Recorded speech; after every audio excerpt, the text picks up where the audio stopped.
Hi guys, this Jameson Reyes. Nare-record ko tong video na to para sa entry ko sa Battle of the Bands. Ako lang mag-isa eh. Game. Nak? Ma? I am so sorry, Nak, ha? Ayoko lang naman kasing mapariwara ka dahil sa music na yan, eh. Pero, ayun na nga, magsasorry ako sa'yo, ha? Hindi kasi perfect si Mama, ha?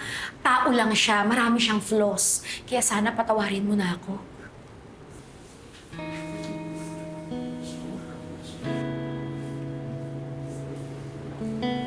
Ma? Ay, ito ba yung Battle of the Bands? Oo, Ma. Magay kayo. Hi. Hello?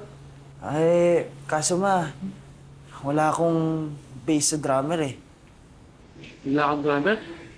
Wala.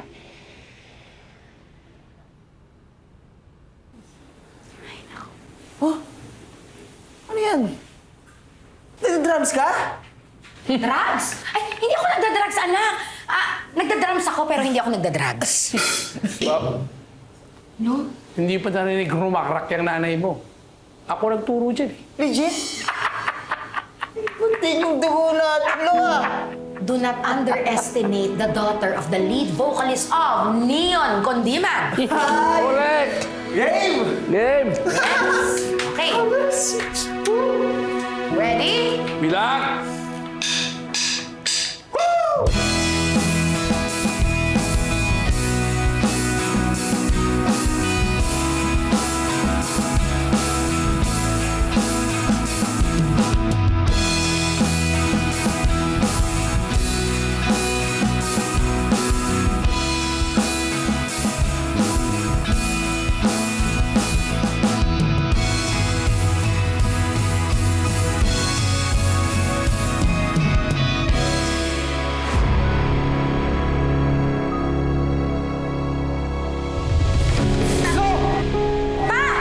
No! Pa! Oh my God!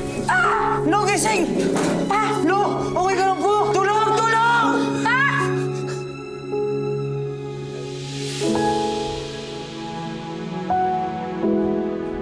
Lo!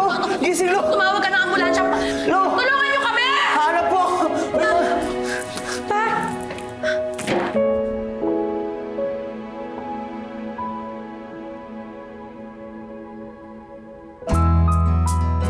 Gusto kong isipin na nilapit ako ng tadhana sa musika.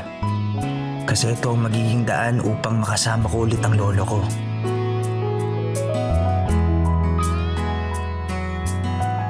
Simula noong malungkot na araw, pagpanaw niya, ay pinayagan na ako ni Mama para i-pursue ang music full-time. Alam kong guardian angel ko si Lolo. Siya ang lead guitarist, hindi lang ng banda ko, kundi ng buhay ko.